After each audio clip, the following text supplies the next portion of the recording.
Jika saudaramu berbuat dosa, tegurlah dia di bawah 4 mata. Para Romo, Bapak Ibu, Saudara-saudari, umat beriman sekalian yang terkasih dalam Kristus. Kata-kata Yesus hari ini memberi pesan yang sangat penting untuk ajarannya tentang cinta kasih. Salah satu bentuk ungkapan cinta kasih adalah menasihati saudara dalam kasih. Saya ingin mengawali khotbah ini dengan satu cerita yang saya kira familiar di telinga kita kalau kita mendengar YouTube atau TikTok. Ada seorang bapak Katolik yang aktif sekali, rajin sekali ke gereja. Satu hari Minggu dia datang ke gereja tapi lupa mematikan handphonenya. Sementara perayaan berlangsung dan Romo sedang berkhotbah, tiba-tiba HP-nya berdering. Semua orang menoleh ke arah dia. Romo yang sementara berkhotbah pun berhenti dan memarahi bapak itu. Orang-orang semua memberikan kata-kata yang tidak baik sambil berbisik-bisik. Istrinya ngoceh-ngoceh, malu-maluin keluarga aja. Sampai pulang pun istrinya tidak mau jalan sama suaminya karena malu, dimarah oleh orang lain. Sepanjang hari bapak itu berkutat dengan perasaan bersalah.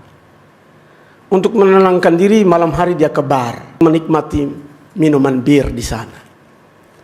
Begitu dia tiba, dia disambut oleh orang-orang yang begitu ramah. Tapi karena kegalauan masih ada dalam dirinya, dia salah tingkah dan tangannya menyenggol minuman dan minuman itu tumpah. Para pelayan berlari-lari memberi dia kain untuk melap. Lalu sebagian orang datang membersihkan. Lalu salah satu manajer dari bar itu datang memeluk dia. Oh, nggak apa-apa, Pak. Siapa sih nggak melakukan kesalahan? Kami menyediakan satu minuman ekstra untuk Bapak. Sejak hari itu dia adalah tamu yang selalu datang ke bar itu. Dan dia berhenti datang ke gereja.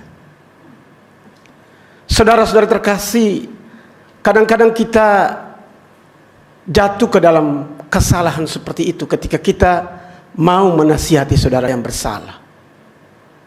Kata-kata kita seringkali membuat orang patah semangat. Kata-kata kita seringkali membuat orang enggan berubah, enggan untuk kembali. Sebaliknya Yesus mengajak kita pada hari ini, kalau saudaramu berbuat dosa, tegurlah dia di bawah 4 mata. Ajak dia bicara. Kenapa? Bagaimana sebenarnya, supaya kita bisa mengetahui bagaimana itu terjadi dan kita tidak menjudge seorang sebelum kita tahu betul kesalahannya. Ada cerita lain, ada seorang ibu memiliki seorang bayi. Satu hari ibu itu akan mencuci pakaian di kali. Lalu anak itu karena tidur, dia baringkan di atas tempat tidur. Di rumah mereka ada seekor anjing namanya Boy yang setia sekali. Jadi sementara anak itu tertidur, ibunya mencuci, anjing itu tidur dekat anak itu.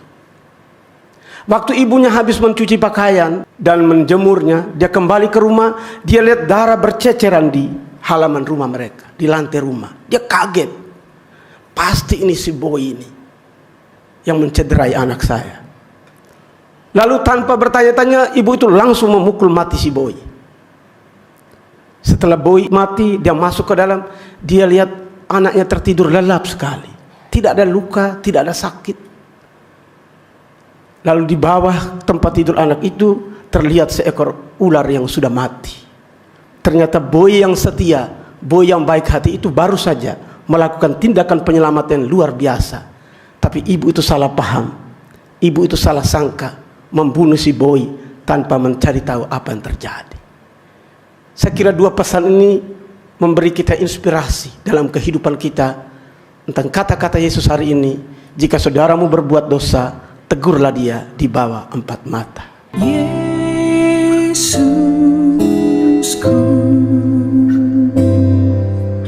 aku percaya Engkau sungguh hadir dalam sakramen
karena Engkau hadir di sini. Aku